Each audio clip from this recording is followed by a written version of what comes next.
that they'd put politics aside for the good of the country, that they would be different this time. But we even found out at the night of swearing in that the new freshmen came with one goal: to impeach the president. Then we soon found out, as they raced to see who would be the committee chairs, they campaigned on the platform that they would be the best committee chair to impeach the president. So we soon found their goal. This was the only thing they've been working on. But there's other things that we should be working on. Lowering drug prices is a goal that easily transcends politics. And there was a moment in time that we could achieve that. In Energy and Commerce, we had 3 bills that would lower the drug price, where every Republican and every Democrat voted for it. But Nancy Pelosi, once again as Speaker, made sure that would not happen, putting a poison pill in so it would not become law. In the 9 days will be at 1-year anniversary when the 3 leaders came together to sign the initial United States, Mexico, and Canada agreement. Speaker Pelosi had promised that they were on a path to yes. How many times have we heard that? But today in her press conference, she thought it was in doubt that they could get it done this year. I wish somebody would have given her a follow-up question to wonder why in doubt to get it done this year. I guess they were too busy with the only goal of why they wanted to win the majority, to impeach the president, because they can't do anything else.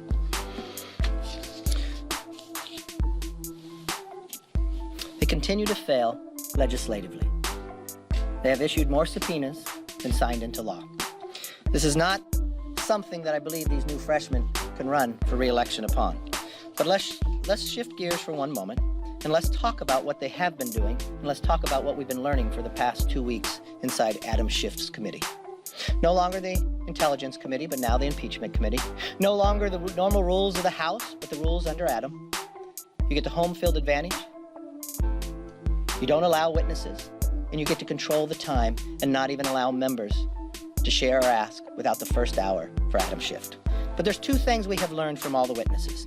U.S. support to Ukraine is notably stronger now than it was during the Obama administration. So Ukraine is safer because of Donald Trump. Out of hundreds of hours of depositions, there has not been one person who heard that the president say there were conditions on the aid to Ukraine. To see the weakness in their argument, time after time, to look no further than how they have shifted their own accusations against the president. Remember what this all started with. There was a quid pro quo. That went on for quite some time. Then we moved to extortion, and now we moved to bribery. Why did we move to bribery? Because the DCCC finally came back with their focus group. But what was interesting when you listened to the hearings and you watched Congressman John Radcliffe, he pointed out on Tuesday that in the 3,500 pages of deposition from witnesses, the word bribery only came up once. And it was not in reference to the president, but in reference to the Bidens. Democrats might not be focused on facts, but Republicans will continue to double down on the truth and expose those for what it is, a political hit job on the president. Chairman Schiff is playing by his rules and won't provide the president a fair process. Again, we have not had a witness that we requested outside of those that Adam Schiff has gone through his audition. We do not have a process where the president's own attorney could have a cross-examination. We do not have due process. And again, despite all the advantage to Adam Schiff, he still cannot come up with a reason to impeach the president. I know it's been his goal. I know he's taken this country through a nightmare for a number of years. I know he's continued to care for this so much to impeach the president that he is willing to lie on national television. Do we all forget just a few short weeks ago that Adam Schiff went on national TV, repeatedly making the claim that the Intelligence Committee would hear from the whistleblower, that he would stand up to the president and the administration to make sure that whistleblower came forward. We learned later that Schiff and his staff had met with the whistleblower, but now Schiff decides the whistleblower should not come through. He claims not to know who this person is, but when we watch in the hearings, he will stop people from answering because apparently he knows the name of the whistleblower because he thinks they might say the name. But somehow he does not know who the whistleblower is. I just think there's more to get done. The Democrats promised they would be different. They promised they would govern. But we found out from the very first day of swearing in that their true goal here was to impeach the president. They kept that promise to themselves and broke the other promise to America. We can do better. Open up for questions? Yes, sir. Monday, the president tweeted that he would strongly consider testifying in writing on the Ukraine controversy. Democrats were quick to call this a deflection of sorts. Have you spoken to the president about this, and do you think that it would be a step in the right direction for the president to do that? I've spoken to the president many times, but I didn't talk about this. It'd be odd that the Democrats would allow the Republicans to have any witnesses. They'd have to change their course. I don't see what the president would have to answer. The president gave his transcript. What more would you need? Remember how this all started. Adam Schiff was very concerned that the president was going to withhold in some way, form, or shape a whistleblower from coming to testify. A whistleblower that was not on a phone call. Well, now we have the transcript of exactly what happened on the phone call. We have witnesses. We've only been allowed to have witnesses that Adam Schiff has auditioned. Only those that he picks. Only in the manner that he can direct. And we found that there is no impeachable offense, that the aid was given with Ukraine doing nothing. So why would you continue to put our country through this nightmare? I know Adam Schiff's goal is to try to impeach the president. He will give up nothing. He will lie or say whatever it takes to get to this point. But I think we've had enough. And I think it's time to shut it down. Yes. Yes, sir. This poll came out that showed that 51% of people in Orange County and 52% of people in the Central Valley, historically Republican areas, support impeachment. I'm wondering if you can talk generally about the impact you think this may be having on Republican voters nationwide, and then maybe more specifically in your home state of California, if you think it's having an impact at all. I don't know the poll you refer to. I'll just tell you the poll that I know of the people I walk through and listen to, my constituents, and as I go across the country. The number one thing they ask me is, aren't we less than a year away before an election? Why don't they trust the American public to make the decision? The other question I get asked quite frequently is, how much is this costing? The next question that gets asked as we go through, when are you going to pass the USMCA to make the economy stronger? When are you going to lower drug prices? When are you going to do something about surprise billing? Unfortunately, every time we want to talk policy, the majority party only wants to deal with impeachment. I'm not sure what poll you have. In Congress, it's not about the polls, it's about what we get done. And apparently, there's one side that's bipartisan, the side that wants to end the impeachment. I imagine the American public would want this to end as well. Because you name that poll, I just watched a poll all through the battleground states where impeachment had actually dropped 4 points. I've watched it. I haven't seen it. So I live there. I'll be home there tomorrow. It's not what I see on the ground. It's not what I hear. It's not the input that has been about it. I go back to what the speaker, who was also from California, she was very clear when people talked about impeachment. It was just in March of this year. She said impeachment is so divisive to the nation that it would have to be overwhelming, compelling, and bipartisan for us to move forward. So the Speaker of the House, who lives in California, laid out the 3 criteria for us to even move to impeachment. It has to be overwhelming, compelling, and bipartisan. So we had a vote on impeachment inquiry. There was a bipartisan vote, but that was not to move forward, where Democrats joined with Republicans to say no. Overwhelming? You've watched the witnesses. You've heard the hearings. The only overwhelming thing we know today is that Ukraine is safer because we have a new administration. We also know that nowhere in there is anyone who spoke to the president that there was any prerequisite for aid going to Ukraine, and Ukraine got the aid. Compelling? The only compelling thing I see is that Adam Schiff will do anything or say anything to try to make the president impeached. Yes, sir. Why did the aid get released to Ukraine? Do you know? It was held up for 55 days. You had a new leader inside Ukraine. Ukraine is listed as one of the most challenged countries when it comes to ethics and others. I've watched the administration that people looked at. I think you can talk to senators who had traveled there and went back, who met with the president. You can watch votes taking place inside Ukraine to have more of a rule of law. Changes were made. The president had those concerns, and that's why he was released. Why was the aid released? Democrats say it was because the complaint was... Who says this? Adam Schiff? Democrats. So it'd be Adam Schiff, right?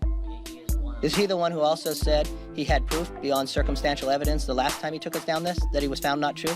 Is that the same man who said he would do everything in his power to bring the whistleblower forward? Is that the same man who said he does not know who the whistleblower is on national TV and wish he did? But he stopped somebody from saying a name because he knows who the whistleblower is and his staff met with him? I just want to be clear.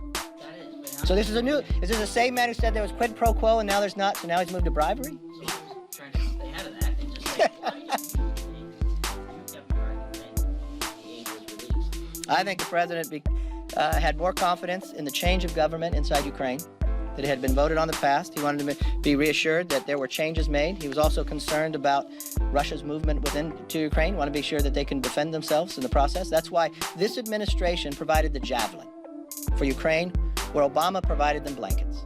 That is the fine difference. And anytime we're dealing with taxpayer money, I'd want to make sure it's going to the reasons and what Congress had voted to pass the bill in the first place. Yes, sir.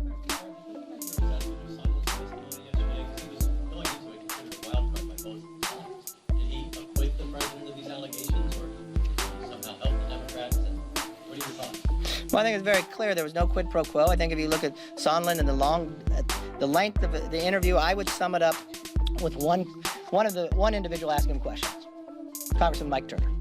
He asked him, "Does anybody on the planet tell you in the process that there had to be a quid pro quo or anything with holding up the aid?" He said no. So one question to sum up the entire interview. And again, after that interview, you wonder why they continue forward.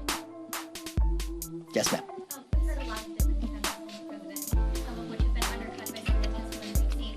Such as? Hearings are done, which I think is going to be the strongest from the central. The same defense from the very beginning, the facts. The same defense from the very beginning, the phone call. And you don't just have one phone call, you have both phone calls.